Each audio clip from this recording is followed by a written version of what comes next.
Welcome everyone to our class in Dr. Gemara, Dr. Talmud. Um, we said that we would skip Siman Yud Bet, which is all about Meforshim, because we did that in the beginning, because the two units I wanted to put together. So we're going to now go to Siman Yud Gimel 13. Says the following: La'olam have mistakel b'kol teretz shemitartzin im hu teretz dachuk o maruvach.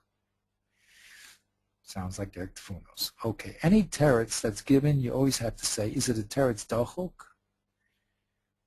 Means it doesn't fit exactly in the text or in the subject matter that we're talking about. Or is it maruvach? Does it really fit in the words or the context that we're holding in? Why? Ki kol teretz shesarich lahotzi hamamra o ha'inyan mipeshuto.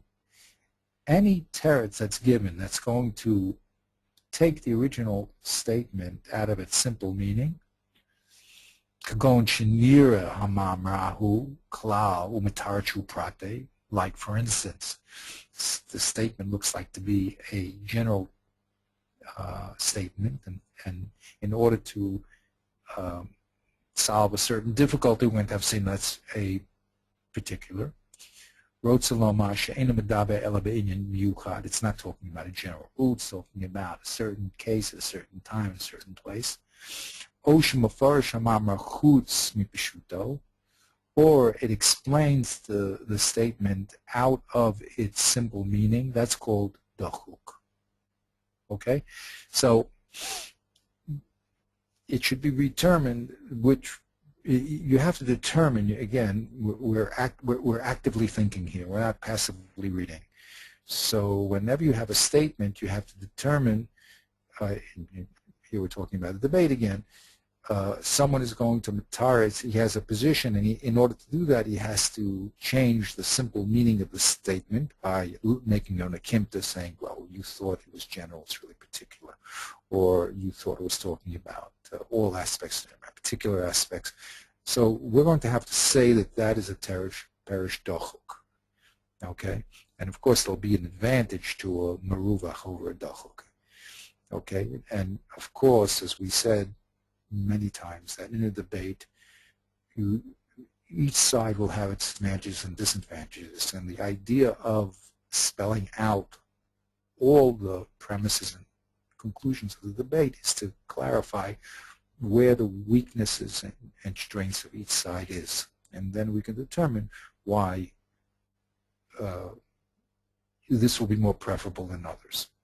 This answer will be more preferable than others. But whatever it is, we have to be an active participant in the process. If somebody gives a teretz, we have to label it. Is that dachuk or not dachuk, or maruvach?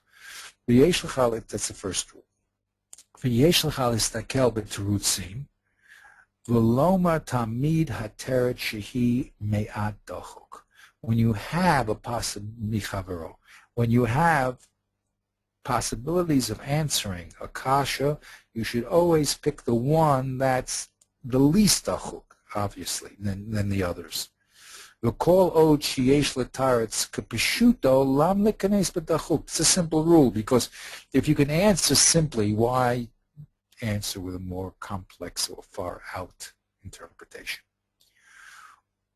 When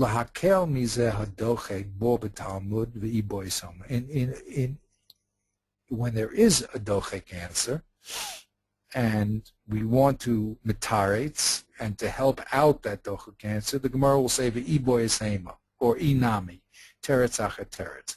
Whenever you see this iboy esema, inami, or teretz acher teretz, because the terutzim adochuk.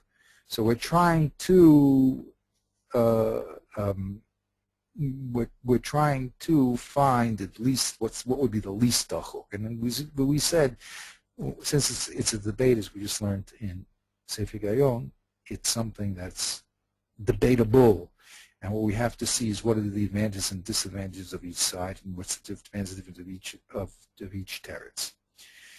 V'listakel im hateretz hu al tzad hahechrach o al tzad hayoter tov, this is an interesting rule, is the teretz being given because it's a mukhrach teretz, or just another, or better teretz than another teretz? What does that mean? Ki im hu mitzad hahechrach yesh lo lekablo. If the teretz is mukhrach, if it's mukhrach, it's forced, so then we have to accept it. Ve'im hu outside hayoter tov, wrote Salomar l'rivcha l'milsa, it's just another way of answering, ein ru'ui lispol dochuk. Then we shouldn't accept any dochuk. You tell me what that means. I'm not really sure. I'm trying to figure this out. He says, Histakel teretzu al yedei hahechrach o al yedei hayoter tov. That's what he says. Is the teretz given because it has to be, it's mukhrach, or because it's what he calls yoter tov? What's yoter tov mean? It's better. Well, if it's better, so why give the first one? He says, Ki im hu mitzad hahechrach yesh lo lekablo. Any teretz that's given because it's mukhrach, then you have to accept it. But if it's atzad yoter tov, well, excuse me? So what's a teretz that's mukhrach? So sometimes you have a question, you know that the facts are true, and you just are asking a question, but you're sort of stuck. So you say a teretz, which really, and this happens in learning all the time. You say that al karchach, you have to say that this is what the answer is. And you're sort of forced into it because you don't have any other choice. Or so then what's good, that'd be hechrach. Okay, where the hechrach comes from, either because of the language or the context, or because you don't have a better choice, whatever it is, but you're forced to say this answer. But what is this idea of Yoter Tov? He says, L'Ravacha Milsa. Right, so it sounds like, I'm giving you a better solution. You know, you have this problem, I'll come up with a better solution. Then so you can't. I mean, so why give the first? Why give the first? What, first of all, why not? No, I don't know if we're talking about two. We're not talking about two terutzim on the same question. You have a question. You could, and you answered it because it was hechrach. Then you have to accept it. Or you have a different question, and you answered it with something called tzad hayoter tov. Then if there's any doichik at all in that teretz, you could say, listen, this is a tzad hayoter tov type of teretz. I have it. It's really a doichik. I don't have to accept it.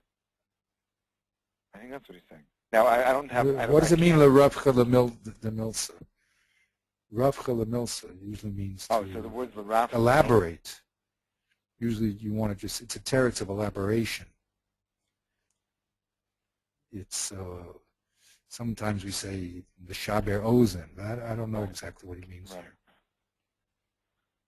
I have to think about it or ask about it. I don't know exactly what he means here. Okay. Now he says like this: V'havi yodea ki hamaksha lo yiksha leolam hagdamas ritzonios rak b'hagdamas hamachrachis. This is a very important rule. He says the maksha. I'm sorry, I didn't want to do that. The maksha never can ask from a possibility. Okay, he can never bring a kasha from a possibility. He only can bring a kasha from a hechrach. It's not working my machine here. That's not what I wanted to do. Okay. There's some goofy thing happening here. Okay. Anyway, he says like this. Let's get it again. He says the maksha can never ask from a possibility, dilma, right? He has to always ask from. His kasha always has to be hechrach. Can't be a possibility. V'lo yaniach b'hanacha o kimta bilti muchrachas lahakshos. V'lo yaniach hanacha o kimta bilti muchrachas lahakshos. Kol shekain lo yikanes b'dochek. The maksha can never ask from an akimta, okay? lo yiniach hanacha or a kimta, he can never have a premise, or an akimta means a setting up a certain case in a certain way, that's bilti mukhrach. Why? Because if it's bilti mukhrach, you say, wait a minute, your kasha it falls off right away. You hear what's being said here? So right, it's like a kasha for Maisa, like who's, in a way. You're asking a question just because you're making a kimta, and then you're asking a question on it. Don't make the akimta. Right. Don't make the akimta. Who told you to make the akimta? Akimta is a dochak already. So obviously, if you didn't make the akimta, you wouldn't have the problem. So don't make the akimta. If it means this, then I have a kasha. If it means that. It doesn't mean that. So what's your problem? And this is a very, very important rule, actually, because you see, the maksha, I think he said before, he says he has to be strong. A kasha comes from a strong position. He's going to explain, I think, in a second. The tartzin can make a dochek. But if the makshin has a dochek, then the kasha never starts. And this is a very, very important thing. I mean, people think that the tartzin is stronger than the makshin. But the makshin has to be powerful. If he's not powerful, then his question, he said about it, and his question is obvious. It's just, so then why did it start? So it had to be, anytime you see a kasha in the Gemara, it's a powerful kasha. Right. Okay? So that's what he says here. It's never a possibility. Powerful questions. Exactly. Okay, that's what he says. And if he's definitely not going to ask a kasha of something that's dochuk. Aval hametaretz, and here he says it. Yesh lo reshut. He has the reshut the taretz b'kol ma she'efshar. You have to explain that. But he says the tartzin can metaretz. He has the reshut. He doesn't mean he will. Doesn't have to. But he has the permission to give a teretz in any which way. Afilu b'hadama ritzoniot. He can say Dilma. I can remove your kasha by saying perhaps it means this. Okay? So he says he has reshutz the tarts b'kol ma she'efshar.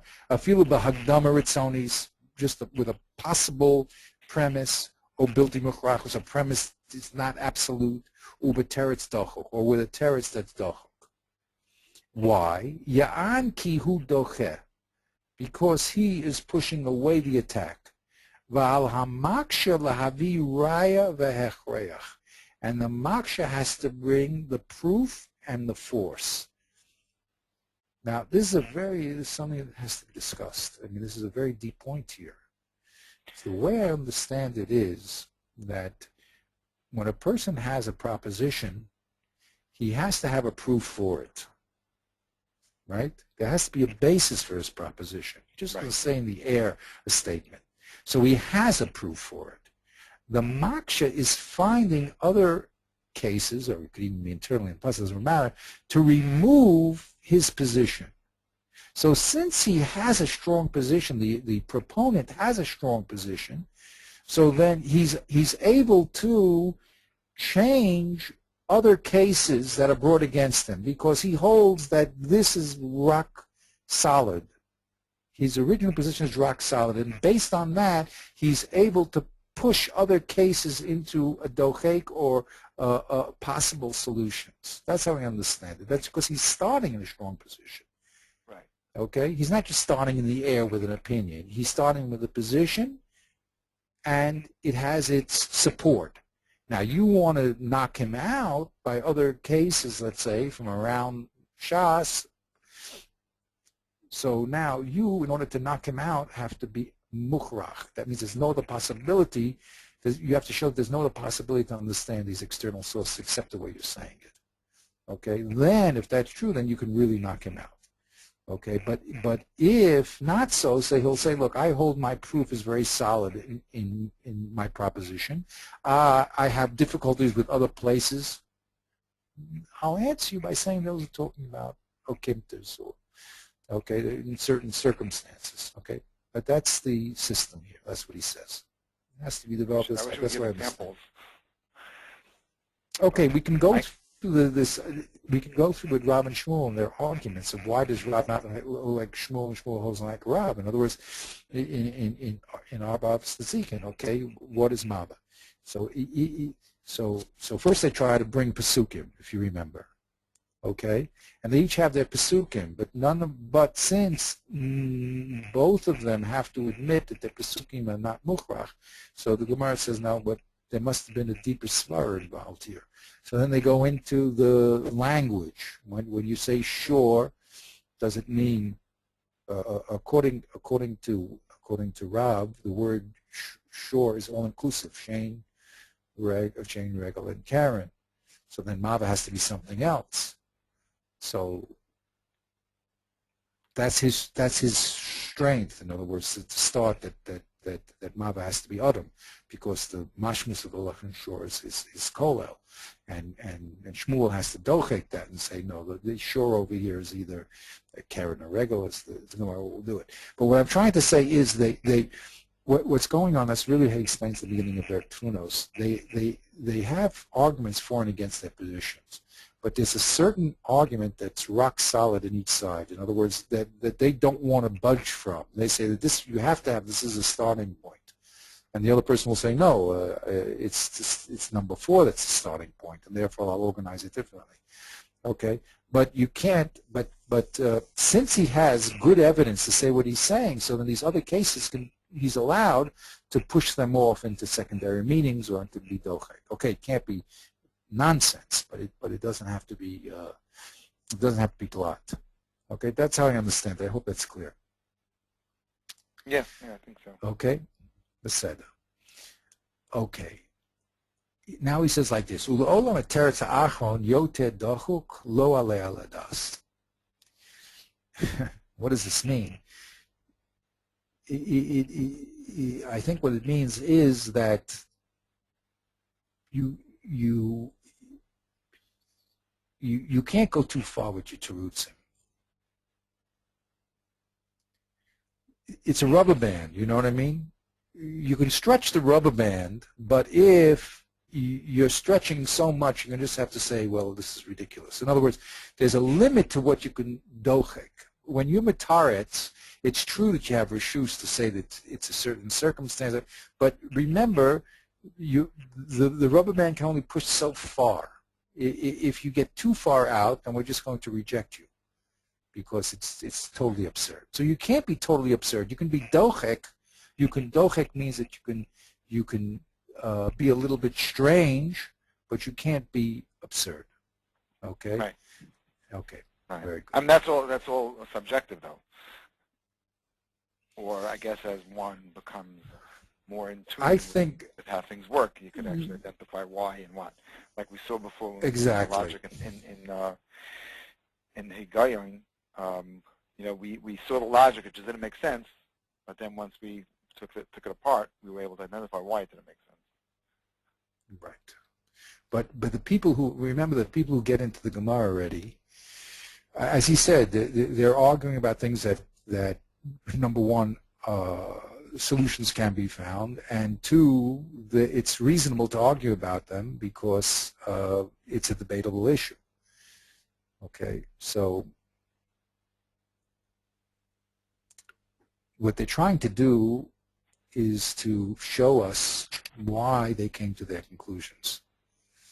Okay, so, and they're all very, and that's what he says in the beginning of this book, they're all extremely intellectually honest, as you said, but also intellectually astute. They don't say silly things. If you think about how many people got into the Gemara and how many people have books on the bookshelves, nowadays a lot of people write books, okay, but it used to, only the creme de la creme of the Jewish world over the last 3,000 years have gone down on the record. I mean, any of these people that we have in the Gemara, okay, besides Tigis Mason and all those other things, I mean, would be Gadol Ador 10 times today, okay? So we sometimes don't see the logic of what they're saying and why they're saying it, but it often happens that when you relax and get into the issue calmly, all of a sudden things that didn't make sense begin to make makes sense. That's the way the Torah is, because they're talking about real issues, real things. We're doing the daf, with in Chulin, about a guy throwing a knife at the wall, and it slices the neck of an animal, and then it ricochets from the wall, and this way you have the forward and backward motion. Okay, that was just a ma'aseh that happened. So it looks like, that's a pretty strange case. You know what I mean? But again, you have to understand how it can be and why it is and why it's brought, because everyone here is much more intellectually astute than you are. I mean, there's no silly people here. Okay, let's go a little lighter here. La'olam kesha machlokes ben acholkim hu miketzer. Oh boy, maybe we'll stop here. This is the famous ketzer al ketzer that I always get stuck on. Okay, we're going to explain it. We can't explain, but when arguments are from the extremes. Okay. One extreme to another extreme. Exactly, and they leave the middle case, and this always happens. They leave the middle case unstated. Okay, we have it all the time. Remember, we said with the woman getting married, and when he gives and says it's a mekudeshet, when she gives and says it's ain't a mekudeshet, well, that causes a middle case to be problematic. Right. That's when he says and she gives and vice versa. So that's what we'll be talking about. So maybe we'll leave that for next time. This time I will write. Stop here, and we'll save it. Okay. That was great. Baruch Hashem. Slowly, we're